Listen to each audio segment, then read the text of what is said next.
Hello, 423 and 523 students.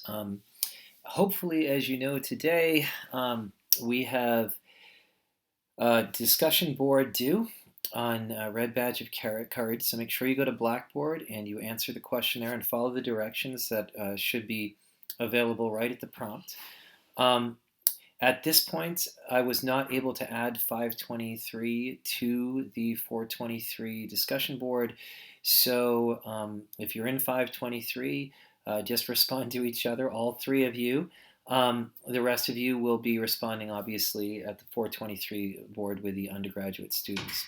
And I'll see if by next week I can figure out how to get everybody on the same board. But right now, Blackboard's not letting me do it. So today's three things that I want to focus on, one sort of largely, which is an umbrella concept, is existentialism.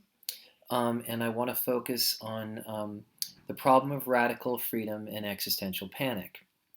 Now, these are all philosophical ideas, obviously associated with existentialism, which makes it a little bit odd to talk about since really existentialism is associated with modernism in the 20th century. However, the roots of existential philosophy and thought go back to the 19th century.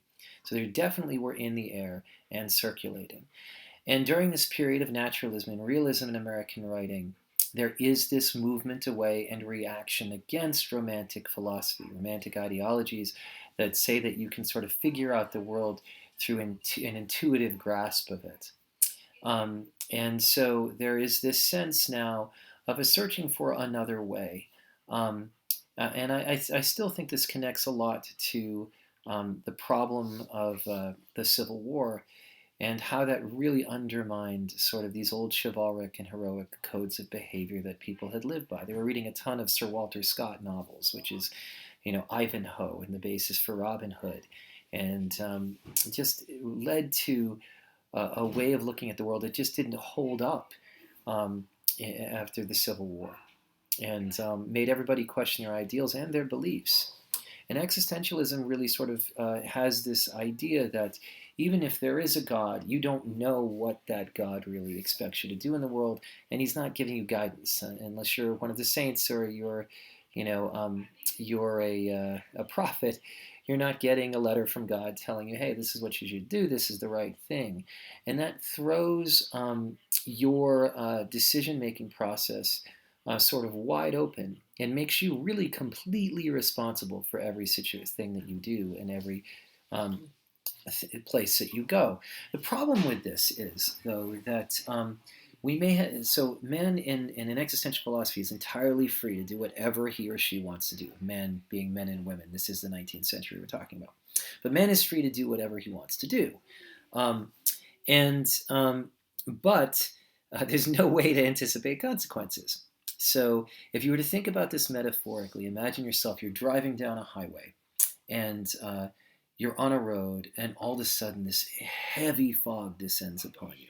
Okay, so you're in this heavy fog and you can go as fast as you want. You can turn right, you can go left, you can do whatever you want. You just can't see. So the problem is, yeah, you have complete freedom to run 75 miles an hour into a tree or into an oncoming car, or to simply stop the car and let someone else hit you from behind. This is the existential dilemma. You can do whatever you want. Once you recognize, now that's what we call radical freedom, okay? So radical freedom is a key concept of existentialism. This recognition that, oh, I can literally do whatever I want. But then there is this existential panic that comes in afterwards, like, oh shoot, I don't know what to do. Sort of like choosing your courses in college when you've changed your major. You're like, I can do whatever I want. And then you're like, oh no, this is going to affect the rest of my life. That is your everyday world to an existentialist. Now, how does this apply to anything we're reading? Well, you will start seeing evidence of this. I think it's extremely important in Red Badge of Courage, which you're looking at today, and thinking about Henry, who is really in the fog. Literally, we talk about the fog of war. And he has direction. He has people telling him where to go and what to do. But that only holds up to a certain point. And then all of a sudden, he's thrown into scenarios and circumstances that that push him to a place where he actually realizes I can run away, and so he does, or I can stand and fight, and so he does. But here's an example: the consequences of Henry running away. Well, there were none. There are no consequences except internally to him, and people actually think he's a hero, um, even though he ran away. So and so he struggles with that. Um, and you could look at his act of heroism later on in the novel as being maybe just you can look at it as just a moment of rage and irrationality.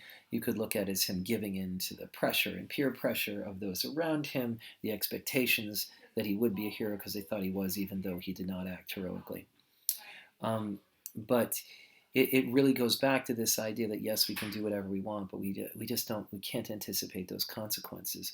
And that also, that kind of thinking, that awareness of how the human mind works and how it really works and what we do when we're pressed to the greatest extremes, starts to becoming a greater and greater focus of naturalism and realism, and anticipates this idea of psychological realism that we're going to get into later when we're talking about Charlotte Perkins Gilman and Henry James. So today, even though there is no argument here that Stephen Crane is an existentialist, there are these issues of existentialism, this concern with radical freedom, and this problem of existential panic that it begins with the onset of the distrust that people have in governments and institutions, even God and region and nation,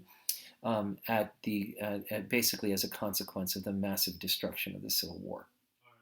So, and of course, a red badge of courage really gives light to that senseless slaughter of war. I have talked more than I planned to already today.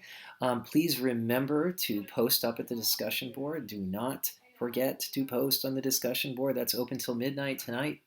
And I hope you are all so far enjoying class and not getting super irritated with videos of me in a tiny little cabin in Maine. I did take a shower today, so there was that. We didn't have water yesterday, which is why I had the baseball cap on. And look, I've got my puppy with me.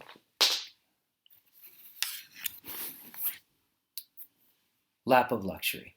All right, so I will be posting regularly, and you'll hear more from me.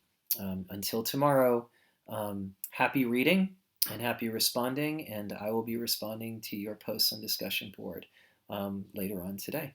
I look forward to hearing your thoughts, or reading them anyway. Thank you very much.